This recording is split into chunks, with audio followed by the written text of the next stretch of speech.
दिल तोरा के छोरी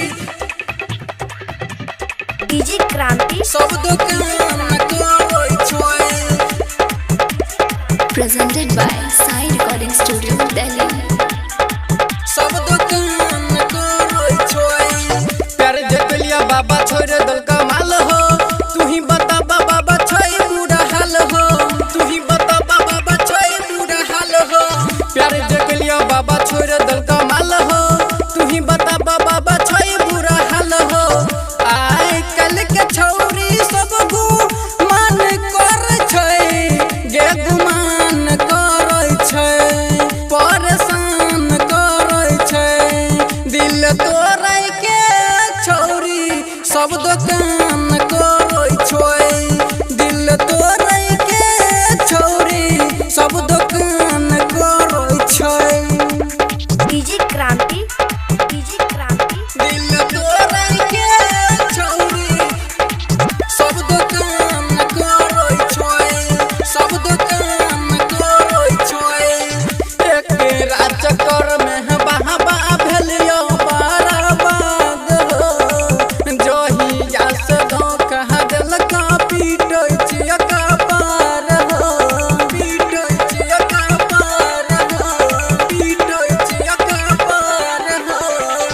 एक रात कर में बाबा भेलियो बर्बाद हो जहिया से धोखा देलका पीटै छियै कपार हो दिल लगा के बाबा उहो छोड़ देलका तू ही बता बाबा की हम करिया सब लइकन के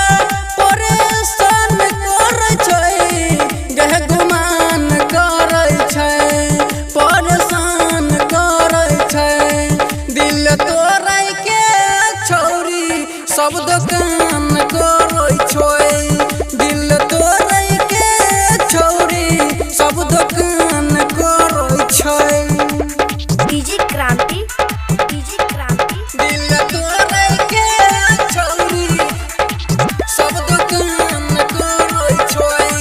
सब दुकान कोई छोए जब पता चलल बाबा खोपड़ी गेलै हिल हो हमरा छोड़ के छौरी के गेलै दोसर मिल हो गेलै दोसर मिल हो गेलै दोसर मिल हो जब पता चलल हे बाबा खोपड़ी गेलै हिल हो हमरा छोड़ के छौरी के दोसर गेलै मिल हो कहै छ प्रेमी प्रमुख भेलिए बदनाम हो दिल पर लिखने रही ओकरे नाम हो कहै छ राजू रंजन भेलिए बदनाम हाँ भेलिए बदनाम बाबा